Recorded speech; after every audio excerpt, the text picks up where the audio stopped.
Hello and welcome to the Everyday Joy podcast. I'm your host, Ash Owen, and I am loving this week's episodes. All week this week and all week next week, we are taking a rewind and looking back at some of my favorite moments from the last 200 episodes. If you're only new here, maybe you don't know, we have 200 daily episodes with scriptures, stories, and wisdom from incredible women and men of God.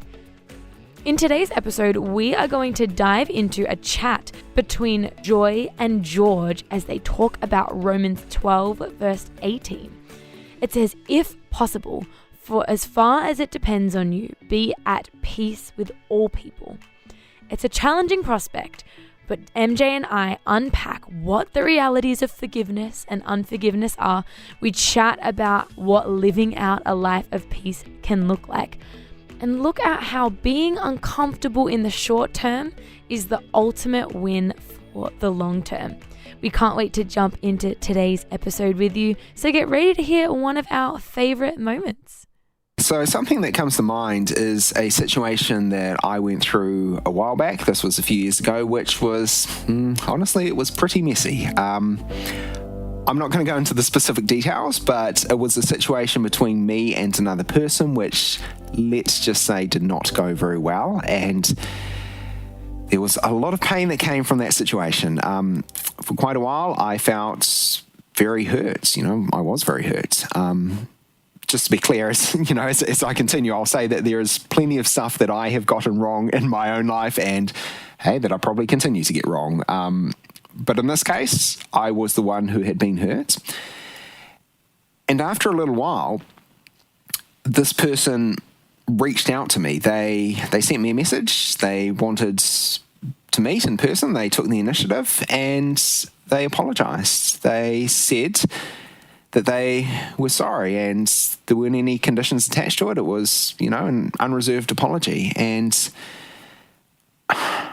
this person and I are both, and certainly were at the time too, both Christians, right? Both followers of Jesus. And reflecting on it, I think that they definitely did the Christian thing. They said sorry. This was an act of peace. This was them making an effort to live peaceably with another person.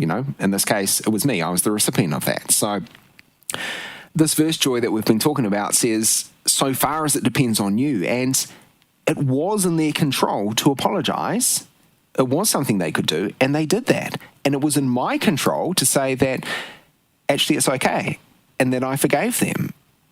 And so I hope I did the Christian thing too. And, both of us taking those actions, both of us doing that, actually did restore peace between us. Now, I don't see this person all the time. I'm not in contact on a day-to-day basis or anything, but occasionally I see them. We've got mutual friends, and when I do bump into this person, it's not awkward. It's fine. We're actually all good. So that conversation that they initiated was probably scary for them to do so. I wasn't particularly keen to meet them, to be honest, but I felt that I probably should.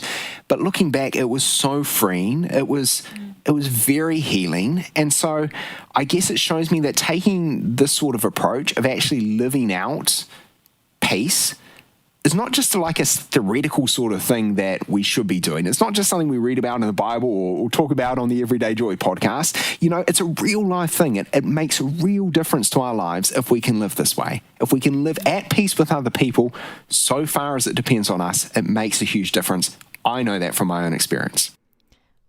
Wow, living at peace is not as easy as it seems. I think George encapsulated that really well. Just this idea that we're going to have messy situations. We're going to have moments of unforgiveness. We're going to have moments of hurt and situations that really do hit us deep. I love that George was vulnerable in that, where he kind of was like, it did hurt. Yeah. It was a hurtful, rough scenario. And I think MJ, as I look at this scripture and it says, if possible, so far as it depends on you, be at peace with all people. How do we forgive and how do we apologize when we're still hurting? I think that's what I got out of this little clip, was just he was still hurting. He was still in pain. He wasn't sitting there 10 years later thinking, my life is great. I've forgiven everything. It's all fine and dandy. Yeah. He sat in that hurt and he forgave this person. And maybe it was the same vice versa for the person that he forgave. But MJ, have you had any experiences like this? Or have you had a moment where you've been hurting and you've had to forgive someone? Yeah, 100% there is. And always that level of hurt comes from someone that you care deeply about. Oh, it's so true. It's never that level of hurt comes from a random person that you have no depth of connection, relationship or rapport. It still doesn't, feel nice when there's that. But the real ones that feel hard, where there's resentment, bitterness, unforgiveness welling up, that is because it's somebody that you care deeply about. And so that's always the hard part, is because it's coming from such a place of love and trust and value, and somehow, somewhere, the friction has arrived and come. And so for me, anytime there's been that deep hurt, that deep disappointment, the bitterness and the unforgiveness that feels like, I don't know if I can do this, it's because genuinely there's a love and depth of relationship that's there. So when that comes to me, I remind myself in Matthew 5:24, it talks about you're coming to the altar. You're in these places of worship where you're singing about the goodness of God, the great of God, how great God is, his forgiving power over our life. And then it says, if you're at the altar and you're talking about how great it is to be redeemed by the love of Jesus, but then in that moment you realize you're not right in relationship with somebody else, stop what you are doing and go and make that relationship right. Like that, for me, countless times I've sat in church or had moments of prayerful reflection and worship times. I'm sitting there and God goes, thank you for telling me how worthy and good I am. Thank you for reminding me again of my unfailing love towards you.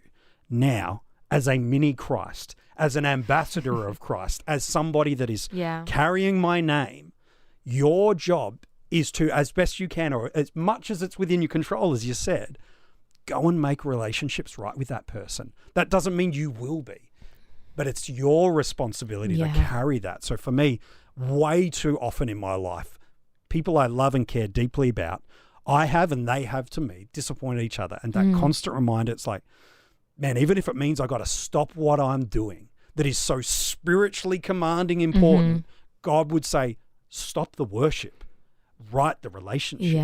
Do what you can to repent, to get it right, to clear the air, to do what you can. And it doesn't mean that everything will be perfect, but it does mean you've done that which God's asked you to do. Yeah. It makes me think about, I had a scenario, and it's been a scenario that's gone on for a while. And I spoke about it in another podcast episode where I talked about a moment of really having to experience forgiving someone. And it's exactly what you said, someone close to you, someone where it cuts deep. And I remember being so confused. I was like, God, why are you letting this happen? I was like, this is a believer. Same as what George was saying. I was like, how could someone who loves Jesus do this? You have to get off your pedestal sometimes, like you said, and go, I'm just the same. I'm sure I've hurt people without even meaning to. I'm sure I've hurt people. And it's kind of that moment of humility, like you said, at the altar to go, okay, Lord, what do I need to do? And I had a bit of one of those humbling moments recently where there was just a couple scenarios in my life where I was frustrated and I was disappointed in some people. And I'm sure we've all done it, but we do like a slap a Band-Aid on it forgiveness, where we go, you're forgiven. We all good. We good. No, we ain't. And then you hear their name, or like that you get like in a group chat with them or something, and you're like, see them at a party, and you're afterwards. like, you just, those feelings sort of come back up. And I had this moment with the Lord a couple months ago now, and I was like, Lord, like, why can't I forgive them? Like why haven't they reached out to me? Why hasn't anything happened? Why hasn't anything changed? Because in that moment, I probably would have thought, oh, I've forgiven them. Yeah. Like, I'm fine. I've forgiven them. Like, the problem doesn't hurt me anymore. Yeah. And then I had this moment where I just felt like the Lord just said to me, it's because you haven't forgiven them. Wow. And it was this moment of being exactly what you said. The Lord will move, obviously. He can. He's got the power to do that. But it takes, like what this verse says, ownership of going, I'm going to actively forgive them. And I'm going to actively stop holding on to those things.